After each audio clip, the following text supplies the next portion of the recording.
Mesdames et messieurs, bienvenue au rendez-vous de l'actualité. C'est un problème qui se pose toujours avec Akité, les difficultés de transport à Brazzaville. Dans certains quartiers de la capitale, à l'instar de Mukondo à Mongali, des transports qui refusent souvent de prendre les clients dans un terminus où les bus se font de plus en plus rares. Ce constat est de Ulrich Adjobi et Anthony Ngonza. Ce matin du mardi, ce sont des centaines de personnes qui attendent impatiemment le transport afin de se rendre à leurs occupations respectives. Mais devant elles, c'est un terminus où les bus arrivent à compte-gouttes. La majorité des occasions qui s'y stationnent préfèrent rebrousser chemin après en avoir déposé les clients en provenance d'un combo. De leur côté, les rares bus qui continuent le chemin pratiquent à leur guise le morcellement de trajet où la plus longue distance s'arrête au rond-point de Mongali. Un phénomène bien confus qui se déroule devant les régulateurs de transport dépassés, mais aussi impuissants.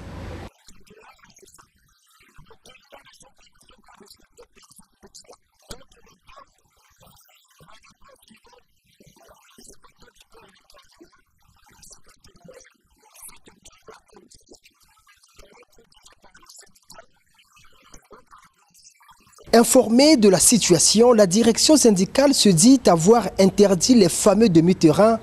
Seulement, il y a un regret.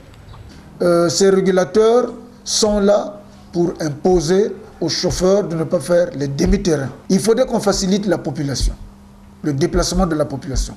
Bon, maintenant, lorsqu'il y a demi-terrain et que le régulateur vienne s'interposer, très souvent, qu'est-ce que nous constatons? Le chauffeur ou le contrôleur démarre le moyen pour aller dans un autre arrêt où on ne trouve pas de régulateurs. Parce que ce n'est pas dans tous les arrêts où on a des régulateurs. Sur le terrain du transport, cependant, l'attente est longue pour ces élèves, fatigués de faire l'autostop qui ne donne rien jusqu'ici, à presque 9 h du matin. Bon, moi je suis arrivé ici précisément à 6h45. Et les bus, franchement aujourd'hui il n'y a même pas de bus, même pas. Des fois on nous donne 300 francs pour aller à l'école, mais vu qu'il y a des demi-terrains, on est obligé de se bagarrer pour les bus. Regardez. Et des fois, vu qu'on reste là jusqu'à 8 h du matin, on est obligé de faire des autostops pour arrêter les voitures personnelles pour aller nous déposer à l'école. Tellement ils sont fatigués de nous voir, donc je suis sûr que ça ne marche pas aujourd'hui. La situation est bien triste pour ces passagers. Mais face au comportement déplorable des transporteurs, il y a lieu de les exhorter au respect et à la citoyenneté. Qu'ils soient souvent polis, parce que ceux qui les déplacent là, ce sont leurs parents, c'est des frères, c'est des sœurs, c'est des papas, c'est des grands-pères. Ils ne doivent pas les contraindre à faire des demi-terrains, parce qu'il y a des gens qui vont, qui quittent Mukondo pour Bakongo par exemple. Il faut prendre 3 bus, c'est difficile. À l'image de Mukondo Marché et Mazala, la quasi-totalité des terminus de Brazzaville est en proie à ce phénomène. Chaque matin des jours ouvrables, entre 7 h et 9 h du matin, des centaines de personnes peinent pour avoir le transport, abandonnés à la merci des chauffeurs et transporteurs de bus. Un présumé délinquant phonique a été arrêté le 17 février courant à Oyo dans le département de la Cuvette avec 4 pointes d'ivoire. Il est poursuivi pour complicité d'abattage, détention et circulation illégale des trophées d'une espèce animale intégralement protégée. Ulrich Mabika pour le commentaire.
sont les méfaits des antivaleurs sur le processus du développement du Congo? Comment lutter contre le phénomène qui gangrène la société congolaise? Autant de questions qui ont été au centre des débats à l'ouverture ce mercredi des premières journées parlementaires du groupe de la majorité présidentielle à l'Assemblée nationale. Objectif: indexer toute forme de comportement déviant afin de créer les meilleures conditions d'un développement inclusif et responsable du Congo. Le reportage est signé Ulrich Adjobi et Eric Kabamba. Un concept devenu aujourd'hui tout un phénomène social enraciné en République du Congo, les antivaleurs sont un arbre à couper la racine principale. C'est en effet dans la détermination d'identifier les causes de ces comportements malsains que le groupe parlementaire de la majorité présidentielle à l'Assemblée nationale a initié ces 2 journées de réflexion dont le thème s'intitule « Analyse historique, socio-culturelle et juridique du concept d'antivaleur ». Pour indexer ce phénomène qui touche à tous les niveaux de la société congolaise, 2 communications ont été faites portant de l'origine même des antivaleurs développées par le professeur Augustin Tsonsissa qui en a épinglé 4 modalités, à savoir le mensonge, la trahison, la cruauté et la manipulation dans le langage. S'appuyant sur certains ouvrages consacrés à la lutte contre la corruption et autres antivaleurs écrits par les Congolais, le professeur Yvon Norbert Gombeck a quant à lui exposé sur les méfaits des antivaleurs sur le processus de développement du Congo. Il a dénoncé entre autres l'ethnicisme, le régionalisme, le non-respect de la chose politique comme mot à éviter au profit de la méritocratie, du respect du temps ainsi que de la bonne gouvernance économique. Le concept anti-valeur, rappelons-le, est devenu populaire au Congo depuis 2016 quand Denis Sassou Nguesso invitait les Congolais à créer, je cite, « la rupture avec les mentalités déviantes et les comportements pervers du passé », fin des citations. Ces journées parlementaires prendront fin ce jeudi avec certainement des recommandations des députés de la majorité présidentielle. L'organisation des journées parlementaires du groupe de la majorité présidentielle à l'Assemblée nationale témoigne de l'implication de cette obédience politique aux questions qui défrayent l'actualité nationale. C'est ce qui ressort du discours prononcé par le président de ce groupe parlementaire à l'ouverture de ces journées. On écoute Jean Jaurès Ondélé dans ses propos recueillis par Ulrich Adjobi. En décidant d'organiser ces journées, le groupe de la majorité traduit sa volonté politique de prendre toute sa part dans la réflexion et l'étude que notre pays doit urgemment et impérativement engager ici et maintenant sur un vaste réseau de déviance politique, sociale et culturelle qui enfarine aujourd'hui notre société globale.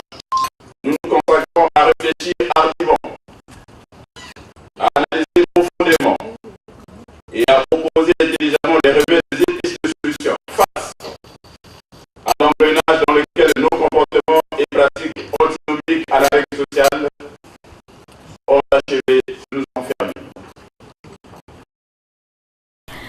Les relations entre le gouvernement congolais et le Fonds monétaire international étaient au centre des échanges ce mardi 19 février à la résidence du Plateau entre le président de la République Denis Sassou Nguesso et Mohamed Lamine Ould Ragani, administrateur du FMI pour l'Afrique francophone. Jean-Christophe Osango. Plus de blocage dans les négociations entre le Congo et le Fonds monétaire international, propos de l'administrateur du FMI pour l'Afrique francophone. Le docteur Mohamed Lamine Ould Ragani, c'est de lui qu'il s'agit, le dit avec un optimisme très affiché après avoir échangé ce mardi 19 février 2019 avec le président de la République, Denis Sassou Nguesso. Dans ces négociations, dit-il toujours, on observe non seulement la convergence des vues vers la concrétisation d'un programme, mais aussi des relations très excellentes entre les deux parties basées sur la confiance. Aujourd'hui, les relations sont excellentes. C'est des relations de partenariat qui est basées sur la confiance. Comme vous le savez, le Fonds monétaire international a un certain nombre de missions. Donc il y a des missions au niveau de la surveillance, surveillance de la situation économique des pays membres. Le FMI peut également accorder des appuis financiers, des appuis techniques. Et donc j'ai rappelé à son Excellence l'excellence de ces relations. Aujourd'hui, le Congo suit des politiques appropriées pour la stabilité macroéconomique. Et ça, c'est très important. Donc on n'est pas loin de la bonne nouvelle. On l'espère. Les questions de fond sont restées derrière. Restent des aspects de forme qui rencontrent l'excellence des relations entre les deux parties au regard des dernières évaluations. Enfin, la Banque mondiale et l'Agence française de développement entendent apporter leur soutien au projet des forêts et développement de l'environnement et au projet de développement de l'agriculture commerciale. Les délégations de ces deux institutions ont été reçues tour à tour par la ministre du Tourisme et de l'Environnement ce mercredi. Retrouvons Dan Viklem Timba et Barol Bakabla.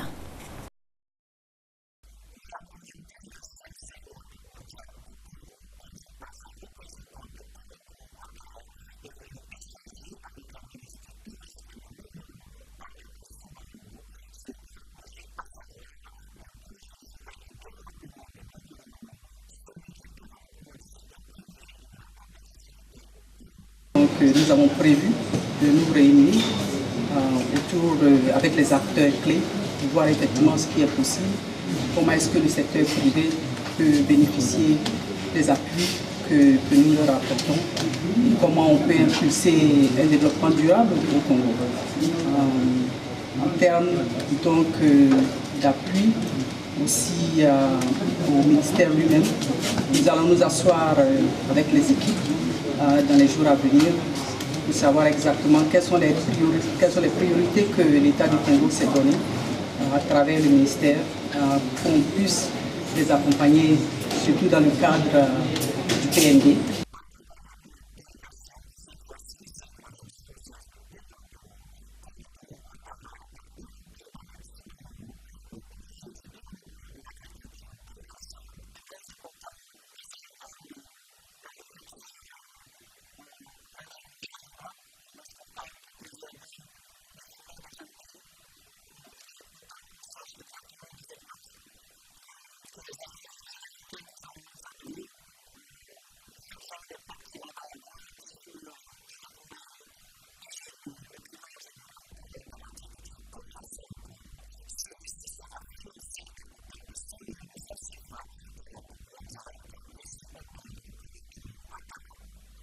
C'est la fin de cette édition qui vous a été présentée par l'ensemble de la rédaction. Merci de l'avoir suivi et bonne suite de programme sur ESTV.